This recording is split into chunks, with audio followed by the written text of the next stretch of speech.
Le Bitcoin s'en va tout droit vers les 22 700 $. C'est une zone sur laquelle nous aurons de la réaction et je vous expliquerai pourquoi. Dans un second temps, je vous montrerai ce graphique qui est tout simplement le dollar index qui vient de franchir la zone des 108. Et il faudra vraiment surveiller ça parce que la clôture aura un impact vraiment conséquent sur le Bitcoin, étant donné qu'il est fortement corrélé avec celui-ci de manière négative. On a le gold qui depuis mars 2022 est fortement corrélé avec le Bitcoin, un impact très très puissant. Je vous expliquerai s'il est haussier ou baissier et je vous expliquerai aussi un avis qui ma foi est plutôt cyclique. On y reviendra. Dans un autre temps, je vous montrerai aussi le nombre de vendeurs qui est en train de s'accumuler et donc on a beaucoup moins d'acheteurs. Je vous donnerai aussi les raisons qui poussent à ce que le Bitcoin puisse partir à la hausse ou bien à la baisse. Et puis dans un dernier temps, je vous montrerai les liquidations massives des vendeurs qui se sont accumulés ce week-end. Si tu ne me connais pas, moi je m'appelle Rémi, je suis investisseur en crypto-monnaie depuis 2017 et j'ai créé cette chaîne YouTube pour qu'on puisse devenir tous rentables sur ce marché. Donc c'est parti, on va commencer l'analyse avec le graphique à l'écran. Déjà, dans un premier temps, tu peux voir que les 22,7K aux 23,9K dollars sur le Bitcoin, ce n'est pas des zones anodines. Ce sont des zones qui correspondent à cet order block présent le mois de décembre 2020. Cet order block qui nous a constitué des belles zones de support ou bien de résistance. Et ça, c'est l'une des principales raisons pour lesquelles on pourrait rebondir. Je dis on pourrait, mais pour moi, on va rebondir sur la zone des 22 700 $. Si tu le veux bien, je te partagerai mon avis dans cette vidéo parce que ça me paraît être intéressant que je te puisse t'orienter, même si c'est pas forcément mon envie de t'influencer dans les choix, mais j'ai envie de te partager un petit peu tout ça. On a ici donc le dollar index. Alors pourquoi c'est intéressant le dollar index? Je te montre le graphique du Bitcoin. Tu vois, ça c'est le Bitcoin et on est fortement corrélé négativement par rapport au dollar index, tandis que le Bitcoin part en bull run, le dollar index s'affaisse et tandis que le dollar monte, le Bitcoin part en bear market. Donc c'est une donnée intéressante parce que tu le vois sur le très court terme, le dollar index est en train de chuter partant de la zone des 110 à la zone des 108 et le Bitcoin est en train de monter. Donc ça c'est un graphique vraiment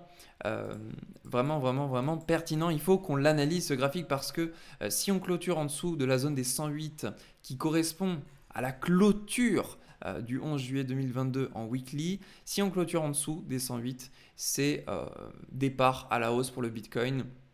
On prend des longues, on s'acharne, on va partir à la hausse. Bon, il y a de fortes probabilités qu'on puisse effectivement partir à la hausse sur le Bitcoin si on clôture en dessous la zone des 108. Et ça, il faut le regarder. Attention tout de même.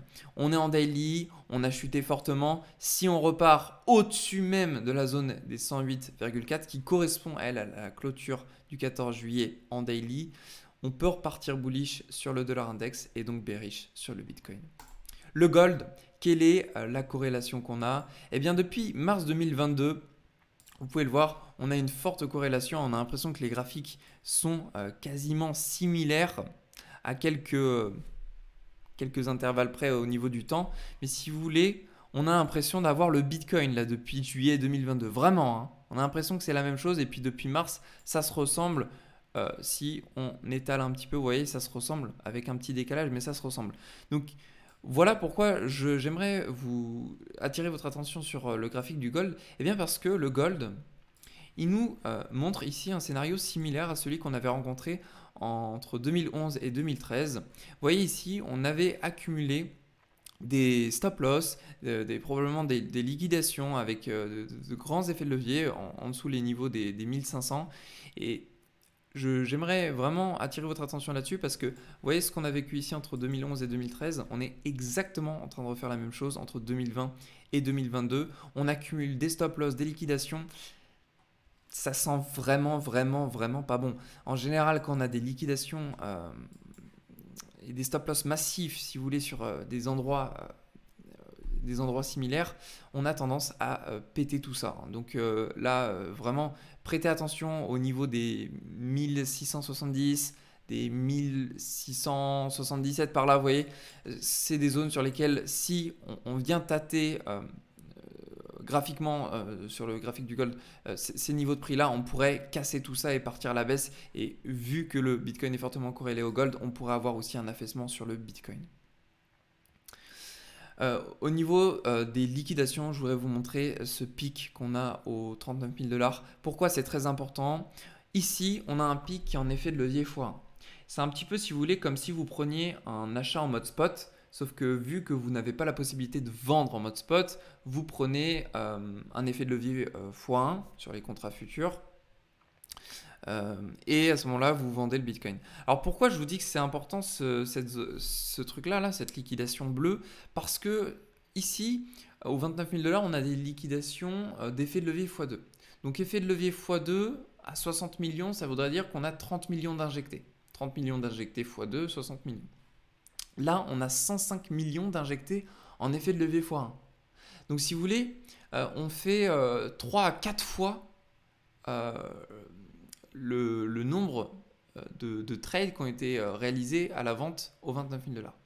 Donc ça veut dire que ce sont des gens qui sont vraiment sûrs de ce qu'ils font. Bon, ils peuvent couper leur position, hein. Mais ce que je veux dire par là, c'est qu'ils ont probablement des infos que nous n'avons pas. Et s'ils pensent fortement que le Bitcoin va partir à la baisse, c'est qu'il y a moyen qu'ils partent à la baisse. Donc ça, c'est selon moi quelque chose de très baissier sur le Bitcoin.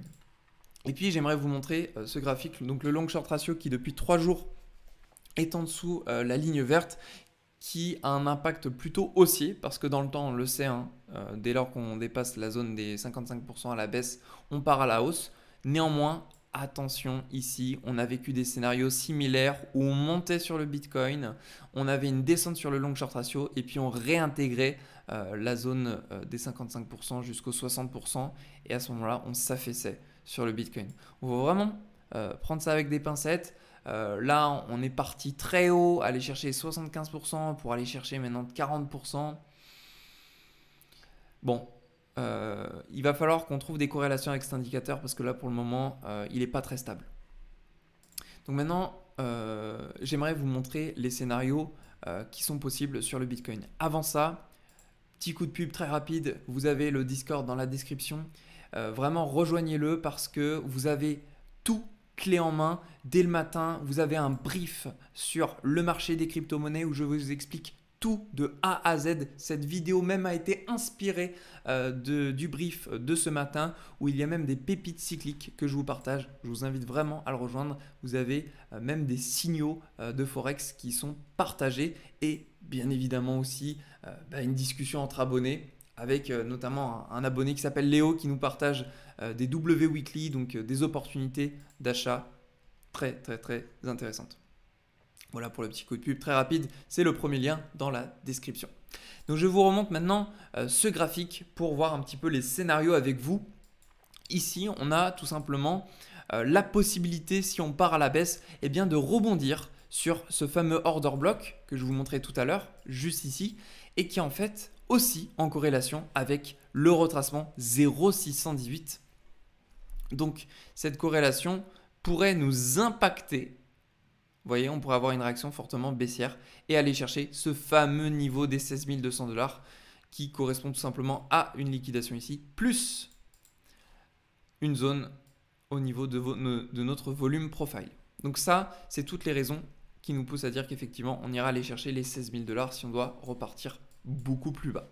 Ça, c'est le côté vendeur. Maintenant, le côté acheteur, si on part à la hausse et que tout se passe bien, eh bien, si vous voulez, je verrais bien, moi, avoir une prise des liquidités ici, un petit pump jusqu'au 0,618, une vente massive étant donné que les traders se réfèrent beaucoup sur le retracement Fibonacci, d'autant plus que celui-ci, il est sur le moyen terme, beaucoup plus désommé en weekly. On aurait des ventes massives, nous amenant le prix à repartir plus bas, aller visiter cette zone des 25 000 $ pour repartir, aller chercher le gap CME. Le gap CME, je vous le montre en réel, qui est juste ici. Voyez. Donc ça, c'est que je pense le plus qui va arriver sur le... Je n'arrive pas à retrouver mon scénario. Voilà. C'est ce que je crois le plus, que ce soit à la hausse ou à la baisse. Il n'y a pas de préférence, hein. Pour le moment, j'ai pas de préférence étant donné que j'attends une confirmation aussi bien sur le dollar index. C'est lui qui va nous montrer qu'est-ce qui va se passer. Si on clôture en dessous des 108, pour moi, c'est décisif la clôture en dessous des 108 pour le dollar index, ça nous emmènera le Bitcoin à partir faire de nouveaux plus hauts. Voilà pour la vidéo d'aujourd'hui, j'espère qu'elle vous a plu. Merci de l'avoir regardé, je vous invite fortement à rejoindre le Discord qui est le premier lien dans la description. Vous verrez, on est une équipe superbe et on adore tous échanger ensemble. On a de très très belles opportunités à nous offrir tous ensemble. Je vous souhaite à tous une très belle journée et on se retrouve dans la prochaine vidéo.